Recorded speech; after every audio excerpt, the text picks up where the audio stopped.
when the world is still and the chaos hasn't yet begun, you are given a sacred opportunity, a window into your own soul. That time, it is not for checking messages. It's not for scrolling through someone else's life. It's for building yours. The way you begin your day is the way you live your life. Do you rise with purpose, or do you roll over into distraction? Do you command your energy, or does the world take it from you before you even open your eyes? The most fulfilled lives are not accidental.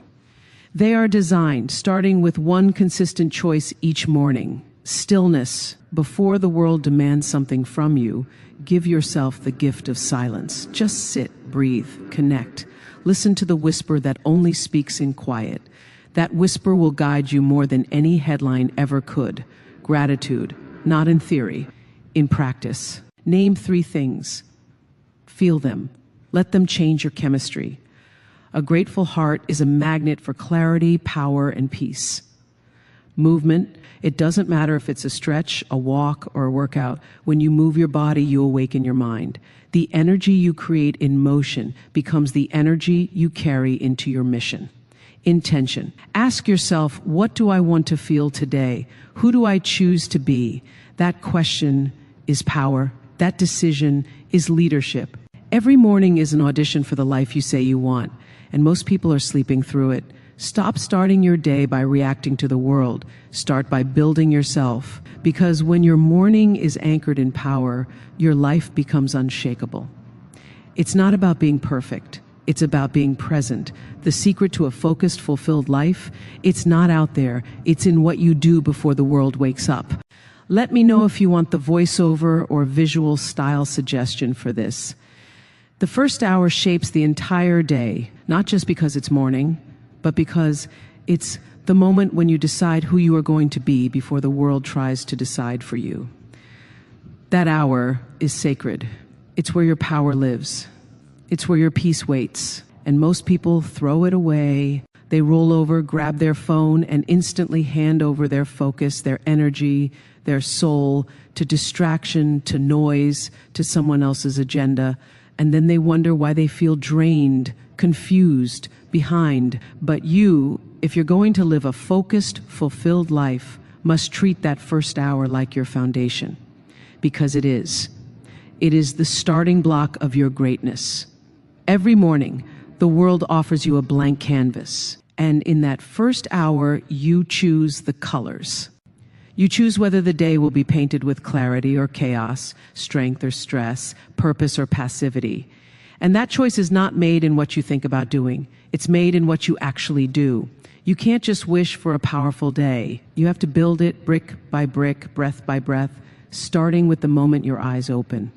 The people who live in alignment, who walk into every room grounded, confident, and composed, they're not lucky. They're not special. They're intentional. They've learned to own their mornings so the day doesn't own them. They've stopped surrendering the first hour of their life to chaos. Instead, they've made it a ritual. They start with stillness, no noise, no news, no outside opinions, just them, their breath, their soul. Because that stillness isn't empty. It's full of power. In that silence, they hear what matters. They hear what they need to do. They hear the whisper of purpose that gets drowned out once the day begins shouting. That whisper is the compass. That whisper is the truth. But you can't hear it if you're already scrolling, already comparing, already rushing. That's why the first hour is everything. You don't find focus in the middle of the storm. You create it before the storm begins. You don't stumble into fulfillment halfway through a chaotic day. You plant it in the quiet morning soil and let it grow from there. The first hour isn't about what time you wake up. It's about what you do with the time you have. And if you spend it pouring into yourself, the rest of the day becomes a reflection of that overflow. Wake up and breathe. Wake up and move. Wake up and speak life over yourself. You don't need motivation from the outside when you can ignite it from within. Start with gratitude, not as a cliche, but as fuel. Gratitude clears the fog. Gratitude reminds you that even now, even with the pain, the pressure, the problems, you're still standing. You're still here. And that means purpose is still alive inside of you. Then move your body, not for punishment, not for perfection, for energy, for clarity, for motion. Because when you move your body, your brain wakes up, your spirit wakes up. That first hour becomes a rhythm, not a routine. And that rhythm becomes the heartbeat of your entire day. Decide who you are before the world tells you who you're not. Set your intention, speak it, write it, hold it in your mind like a torch. If you don't choose your direction, distractions will choose it for you. And they'll never choose greatness, they'll never choose peace, they'll never choose purpose. That's your job. That's your responsibility. That's your power. Don't let the outside world touch you until you've touched your own soul. Don't let anyone else's energy invade your mind before you've centered your own. Because the moment you give your attention away without intention, you start living someone else's story. The most dangerous thing isn't being busy. It's being busy on the wrong path. And that happens when you skip the first hour, when you skip alignment, when you skip the check-in with your higher self. This isn't about perfection. It's not about waking up at 5 a.m. or following someone else's method. It's about ownership. It's about presence. It's about remembering that the way you enter the day determines what the day becomes. You can't pour from an empty cup. You can't lead from a scattered mind. You can't create from a place of reaction. The most powerful people don't chase the day. They set it. And it all begins before the phone, before the headlines, before the noise.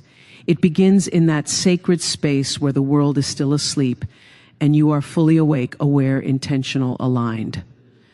That's where your strength is built. That's where your peace is protected. That's where your fulfillment is born every single day. So protect that first hour like your life depends on it, because it does.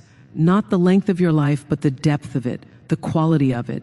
The part of you that feels proud, that feels calm, that feels like you're not just surviving, but creating something real, something beautiful, something that matters. Stillness before noise is not just a practice, it's a lifeline. In a world that never stops talking, never stops pushing, never stops demanding, the power belongs to the one who can be quiet. Because before the world tells you who to be, what to fear, what to chase, you have to sit with yourself and remember, stillness isn't weakness. It isn't laziness. It is strength under control. It is the moment where all the truth rises to the surface, unbothered, undistracted, undiluted. You don't find your direction in the noise. You find it in the stillness you've been avoiding.